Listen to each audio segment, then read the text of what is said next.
What happens when you lose the job that you've held for 25 years, are in danger of losing your home? You have to give away your pets because you just simply don't have enough money to feed them, and the job market is completely unforgiving to you. Well, you have no other choice to unalive candidates that are better than you when a new position is about to open. Let's talk about No Other Choice. This movie is that perfect mix of a dark comedy with real stakes in it. The first act really sets the tone as to what is at stake and what are the family dynamics of our main character. I feel a lot of movies kind of skip that step. When our main character gets laid off, he does not have enough money to feed his dogs. I don't think I would react well if I have to give away my dogs, even if it's temporarily. Especially if I would see my kids be in a depressive episode. Like, how do you come back from that? And moments like that are what immediately hooks you to the story. Even though what our protagonist is planning is not moral, you understand the struggle, especially when you essentially get laid off without warning at a company that you worked for 25 years. I just think about that, and it's just an absolutely scary thought how someone can just get discarded like that. But this movie was incredible. The way a lot of these shots are framed, it allowed for very interesting dissolved transitions. And if you don't know what dissolve is, when like two images go like this, and you kind of see the image that you were first seeing here, and then you see this image here later, like almost at the same time. It's kind of like my best way to describe a dissolve transition.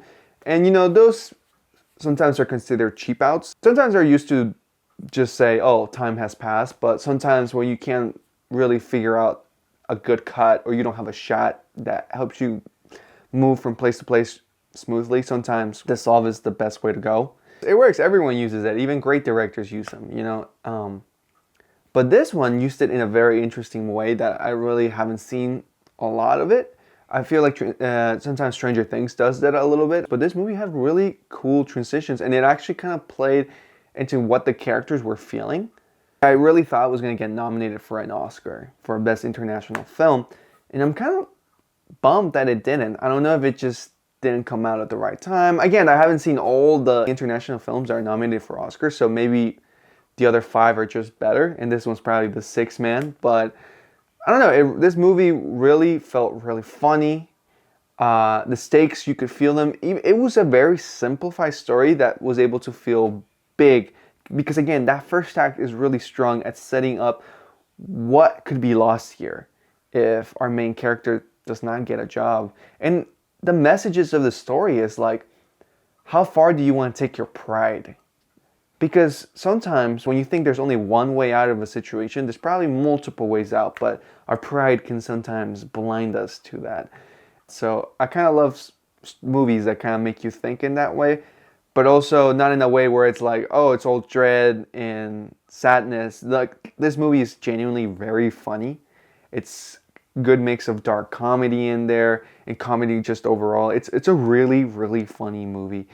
The director is the guy who did Oldboy, which is, I haven't seen all his filmography, but Oldboy is like an extreme here, and No Other Choice is another type of extreme, which just goes to show how versatile this director is. So I highly recommend No Other Choice. It's one of my favorites from 2025.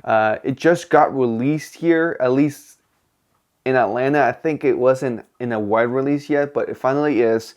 Go watch it. I don't think this movie's going to stay in theaters for a long time, so definitely go get your tickets, because this movie is definitely worth watching in theaters. And if you don't have the chance, definitely keep an eye out when it comes to streaming. But I highly recommend that you watch it in a movie theater, because you have no other choice but to experience it that way.